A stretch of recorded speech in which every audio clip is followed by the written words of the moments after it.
Sekarang yang terakhir, yang juga udah lama nggak hadir di ALC, Rocky Gerung. Yang tadi jangan-jangan tadi. Nah, justru itu pemirsa itu menduga dia nggak datang karena saya diintervensi kekuasaan. Jadi malam ini terpaksa saya bantah bahwa itu terjadi. Buktinya dia ada. Jadi Pak Karni proven tidak diintervensi. Tepuk tangan buat Pak Karni. Oke, sebetulnya itu post factum. Karena saya katakan saya tidak diundang sejak 2 bulan lalu sampai kemarin. Jadi kalau bilang, nah sekarang diundang, itu tidak membuktikan bahwa Anda membatalkan dalil saya tuh. Karena yang saya katakan kemarin tuh. Itu masih kurang.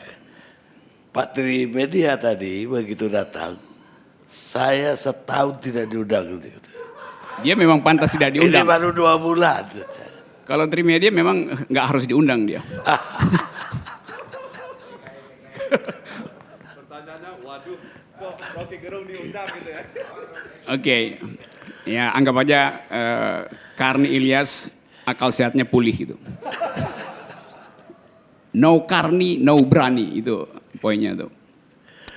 Oke, saya cari akal dulu ya supaya karena udah lama nggak diundang, saya udah lupa grammar dari ILC ini. ILC sekarang jadi Indonesia Lawyers Crying, tempat lawyers mengadu dan marah-marah gitu, lawyers crying. Tapi itu masuk akal karena akhirnya orang nggak tahu kemana menyalurkan kemarahan publik itu. Ya ke ILC itu, karena ini lembaga penampung kemarahan publik itu. Terima kasih tadi Nasir Jamil dan Trimedia berupaya untuk membakar rumah saya tuh. Mencoba membakar rumah, tapi itu nggak mungkin terbakar. Atau nggak ada orang yang akan bakar rumah saya karena nggak ada kamar khusus di situ. Kalau dalam pikiran Bonyamin tadi. Dan nggak ada proposal $100 juta di situ tuh. Buat apa itu? Saya senang Bonyamin tadi makin lancar untuk mengaktifkan nalar intelijennya. Sehingga seharusnya Bonyamin ini dapat anugerah adiaksa itu. Karena jaksa bersumpah tidak akan menerima janji atau memberi janji. Sumpah itu justru yang diucapkan oleh Bonyamin tadi. Sementara ibu jaksa justru menghalangi pemenuhan janjinya sendiri itu.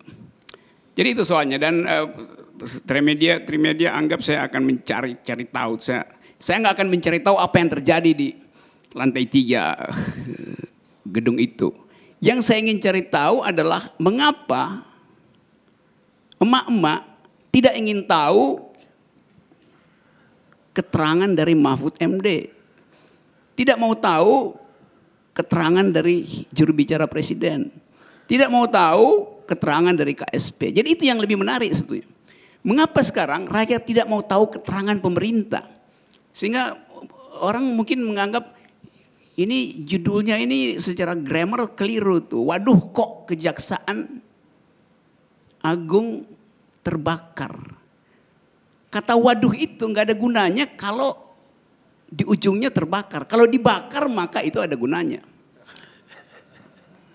Jadi kuriositas itu yang orang anggap, tapi saya bisa bayangkan mungkin 14 jam Karni Ilyas mesti rapat dengan timnya untuk memilih judul gitu. Terbakar atau dibakar. Nah, penyelesaiannya adalah dikasih tanda tanya. Biasanya begitu tuh, dikasih tanda tanya di belakangnya tuh. Dan itu udah standar kuriositas yang sebetulnya membuka kecurigaan makin jauh tuh. Nah, sebetulnya bagi saya gedung Kejaksaan Agung tidak terbakar.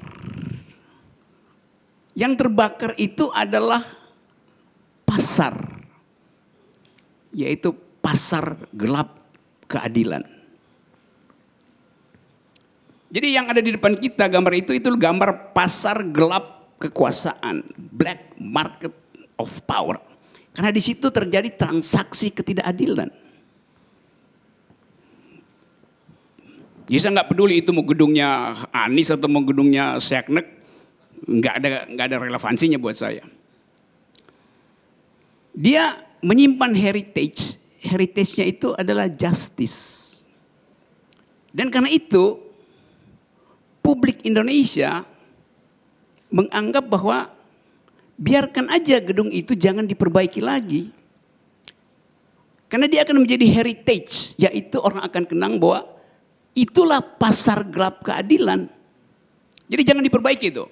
Saya usulkan supaya jangan diperbaiki, biarkan itu mangkrak seterusnya, bahkan dengan jelaga yang masih menempel di dindingnya. Supaya ada pelajaran sejarah. Orang akan ingat dia jadi monumen pemberantasan korupsi itu. Nah, kita ingin tahu kira-kira soal tadi, mengapa orang nggak percaya keterangan pemerintah tuh? Tadi Pak Mahfud MD dengan bahasa tubuh yang secara psikologis saya perhatikan itu sebetulnya gelisah untuk memilih kalimat itu. Sehingga dia cuma ngomong pendek itu. Biasanya panjang lebar sebagai profesor. Tapi dia ngomong ringkes sekali dan terlihat kegelisahan.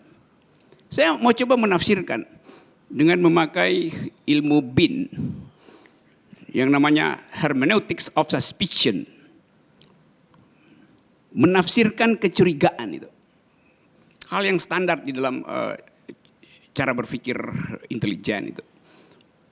Mencurigai untuk menemukan heuristik awal. Keterangan awal. Mengapa orang nggak percaya? Coba saya hubungkan dengan beberapa peristiwa 2 hari, 3 hari sebelumnya. Tiba-tiba SMRC, Saiful Mujani Research Center, mengeluarkan hasil survei dan dihadiri oleh Mahfud MD. Hasilnya mengatakan 65 atau 73% rakyat Indonesia percaya bahwa Presiden Jokowi mampu mengatasi krisis ekonomi dan krisis COVID. Saya bikin semacam hermeneutic of suspicion. Kenapa Mahfud MD ada di situ? Tentu diberitahu lebih awal bahwa angkanya 73%. Kepercayaan publik pada pemerintah itu. Coba misalnya SMRC menemukan bahwa dukungan pada presiden tinggal 30%, maka Mahfud MD nggak akan datang di dalam rilis itu. Nah, rilis itu kemudian memperlihatkan bahwa ada upaya pemerintah untuk memoles citranya itu. Dan kalau saya boleh kasih kritik akademis, seharusnya SMRC kasih disclaimer bahwa rilis itu dibuat setelah anggaran 90 miliar yang diulas oleh ICW diketahui publik. Artinya setelah disiram dengan opini publik, maka rilis itu menghasilkan dukungan 65-73%. Itu sama dengan ada orang jual sapi. Sapinya itu sapi kurus. Tapi tiba-tiba begitu dijual kok jadi mahal, beratnya kok melampaui yang natural gitu. Ternyata sapinya digelontorin air ke dalam perutnya sebelum dijual, sehingga ditimbang isinya air. Itu yang terjadi dalam opini publik hari ini. Disiram dulu oleh influencer publik, baru disurvei itu. Maka terlihat seolah-olah sapinya gemuk, beratnya banyak. Padahal disiram dulu oleh influencer. Dan data itu ada. Jadi opini publik ini dipermainkan oleh kekuasaan. Seolah-olah metodologis statistik, tapi kita tahu di belakang itu udah diguyur dulu. Jadi sembako udah jalan dulu, baru ditanya, puas nggak dengan pemerintah? Ya tentu puas, udah dapat sembako. Nah, saya mau hubungkan itu dengan soal tadi. Mengapa publik nggak percaya bahwa itu cuma terbakar, itu cuma soal korslet listrik, bahwa itu akibat dari gedung tua. Publik nggak percaya keterangan itu. Karena tadi bekerja semacam suspicion bahwa di belakang kasus ini ada yang mau disembunyikan itu. Saya pakai istilah tadi hermeneutic of suspicion. Hermeneutics datang dari kata Hermes. Hermes itu dewi yang dapat tugas untuk menafsirkan perintah langit kepada manusia dan sebaliknya keinginan manusia pada Tuhan. Namanya Hermes, bacanya Hermes. Yang sekarang jadi tas merek mahal Hermes. Hermes itu ada di gedung kejaksaan nggak? Ada, bukan sebagai dewi, tapi sebagai tas dari jaksa pinangki. Saya duganya begitu. Jadi saudara-saudara, kalau kita mau baca kasus ini, kita mesti baca dengan preteks menurunnya atau hilangnya kepercayaan publik. Dan itu lebih berbahaya dari sekedar gedung yang terbakar. Karena yang terbakar adalah rasa keadilan publik. Itu yang terbakar tuh. Jadi konstruksi ini yang mesti dipahami oleh para juru bicara lembaga-lembaga negara. Gak ada gunanya dia ngoceh panjang lebar, sewa influencer, bikin statistik, pamer PowerPoint. Kalau dia nggak bicara dengan kejujuran. Dan orang dengan mudah melihat bahasa tubuhnya, lu bohong lu itu. Nah, pemberantasan korupsi, dalil pertama adalah orangnya bicara jujur gitu. Orangnya hasilkan keadilan. Jadi kalau dibilang ya kita bisa lakukan pencegahan segala macam, pencegahan pertama adalah dari watak penegak keadilan, itu aja. Jadi saudara-saudara, saya ringkas aja bahwa peristiwa ini harus diingat sebagai monumen buruk dari penegakan keadilan. Monumen buruk, sebut aja monumen buruk. Nah kalau dia direnovasi, maka yang buruk itu tidak bisa lagi diingat oleh orang. Karena itu biarkan gedung kejaksaan dalam keadaan yang kumal, buruk begitu tuh. Karena itu baik untuk ingatan publik. Sama seperti kita merayakan hari kemerdekaan, kita datangi, kunjungi makam pahlawan. Supaya kita ingat yang baik. Padahal sebetulnya sejarah itu baik kalau kita tidak mengingat si pahlawan, tapi kita mengingat si pengkhianat itu. Sejarah yang baik adalah sejarah yang ditulis untuk mengingat pengkhianatan, bukan kepahlawanan. Nah, kita mau ingat ada pengkhianatan nggak dalam penegakan hukum kita? Bagaimana kita ingat? Biarkan gedung itu melarat semacam itu. Supaya ingatan kita tentang keadilan dipelihara terus melalui akal sehat kita. Jadi sekali lagi percuma negara berupaya untuk menyiram opini publik. Itu dalam pepatah bahasa Inggris disebut, you may lead a horse to the water but you cannot make him drink. Anda boleh tuntun kuda-kuda Anda ke sungai, tapi Anda nggak bisa paksa kuda itu untuk minum. Nah, pikiran itu yang harus sejak sekarang kita perhatikan sebagai problem utama bangsa ini. Yaitu bahwa kendati kekuasaan berupaya untuk menggiring rakyat ke tepi sungai, tapi rakyat bilang, gue nggak mau minum, karena gue mau lu giring-giring gue gitu. Jadi saya kira itu pesan dari pembakaran gedung ini. Dan sekali lagi, heritage dari gedung itu tidak terletak pada usia bangunan itu, tapi pada usia penegakan keadilan. Dan heritage itu tidak ada di gedung, tapi ada di dalam watak dan hati nurani para penegak hukum. Terima kasih. Terima kasih, Bung Rocky Gerung. Pemirsa, tagline dari para advokat